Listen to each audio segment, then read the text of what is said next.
Bonjour, bienvenue sur votre site préféré, Ndamli, les sujets d'actualité, Sadio Mané bien entendu, mais aussi les championnats du Sénégal. Je parle là de la première et de la deuxième division, des championnats très attractifs. Mais commençons par Sadio Mané, qui est en train de réaliser une très grande saison en Angleterre, sous son maillot de Southampton. Il pourrait même être désigné à la fin de la saison meilleur joueur de l'année. C'est vrai qu'il est en lice avec trois autres joueurs, parmi lesquels le gardien de but. Mais quoi qu'il arrive, Sadio Mané aura fini de faire une grosse saison. Il vient d'ailleurs de marquer 10 buts en 30 matchs. C'est un bon score pour quelqu'un qui a encore le profil d'un grand espoir. Voilà, je crois qu'avec Sadio Mané, il ne faut pas aller vite. C'est un grand espoir, tellement juste que même sous le maillot de l'équipe du Sénégal, nombreux sont les observateurs qui lèvent la voix sur, je le rappelle, la façon de gérer ces matchs, sur le contenu de ces matchs. Nombreux sont ceux qui vous disent, si Sadio lâchait un tout petit peu plus tôt le ballon pour faire le reste du trajet sans ballon, il serait encore plus efficace. C'est vrai qu'il se doit de progresser dans ce domaine. S'y ajoute que le championnat d'Angleterre est certainement un championnat pas fait pour des Sénégalais. Le championnat d'Angleterre est certainement un championnat pas fait pour des Sénégalais. Simplement parce que le footballeur sénégalais n'est pas un athlète. C'est un félin. C'est quelqu'un qui peut aller très vite sur une courte distance et revenir se placer. Sadio a ses qualités, il va très vite. Il sait amener le ballon tout en allant très vite et c'est peut-être le défaut de ses qualités. Et voilà comment il ne lâche pas très vite le ballon. Il se doit de progresser dans d'autres domaines. Les clubs anglais vont se le disputer. Nombreux sont aujourd'hui les clubs, les équipes en Angleterre qui auraient souhaité avoir Sadio Mané dans leur moteur. Les contacts seront nombreux, les offres sont encore là. Si moi j'avais à faire un choix pour lui, je l'aurais orienté certainement vers un club comme Arsenal. Pas parce qu'on dit de Arsenal le club anglais le plus francophone, même l'entraîneur, c'est vrai, est français, mais le style d'Arsenal convient parfaitement à Sadio Mané.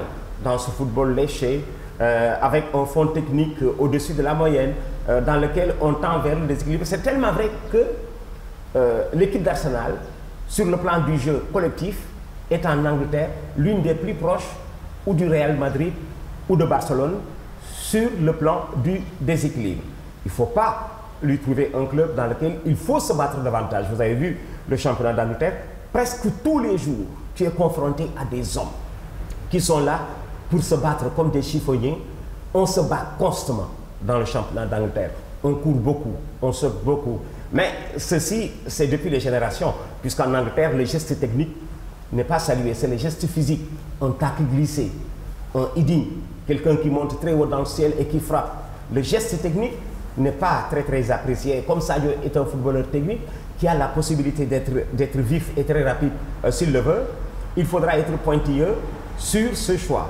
Ça doit être le choix vers l'avenir. Parce que je disais à quelqu'un, comme le disent les Wolofs, Tologolo ci am bay ñak. Voilà, c'est pas le moment de faire un choix financier. Il faut faire une ouverture sur l'avenir. Il a encore 10 ans à jouer au plus haut niveau. Donc, il se doit d'être réaliste et certainement éviter d'aller dans des équipes où le plus gros du temps, il sera sur le banc une fois sur deux. Il y en a aussi qui font ce choix. Voilà, être titulaire quelque part coûter moins cher plutôt que, comme on dit, occuper le banc et gagner beaucoup d'argent jusqu'à quand? Voilà la question qu'il faut se poser pour Sadio Mané, qui est encore en progrès. Cela se voit en équipe nationale, en club cela se voit aussi. Alors qu'il fasse le bon choix. Je suis sûr qu'il a des managers qui seront l'orienter vers le choix le plus approprié pour la suite de sa carrière. Mais nous devons, c'est vrai, surtout de saluer sa bonne saison. Nous sommes en fin de saison et le plus gros du temps, une bonne fin de saison vous permet d'attaquer avec panache celle-là à venir. Et en Europe, vous savez, les vacances, ça dure juste un mois. Il a tout juste un mois pour se mettre d'aplomb sur le requin. Ce mois-là, il va peut-être le consacrer à l'équipe nationale, puisqu'il y a l'équipe du Sénégal qui doit aller en stage dans la perspective de son match retour de qualification à la Coupe d'Afrique des Nations du côté de Bujumbura les jours à venir. Mais bravo à ce jeune homme Sadio Mané, en passe, c'est vrai, d'entrer dans la lignée des grands footballeurs que nous avons connus au Sénégal. Bon, de Moustapha Dieng à Ladji Diouf aujourd'hui, il est en train de gravir des paliers et certainement de se retrouver dans le cercle des jeunes Sénégalais devant un jour aider le Sénégal à gagner la Coupe d'Afrique des Nations. Voilà donc pour Sadio Mané, ce sujet. Suivons la suite de la saison pour mieux nous édifier sur ce qui a été fait et ce qui reste à faire pour ce jeune homme qui est un joyau et qui est aussi porte-étendard du côté du Sénégal.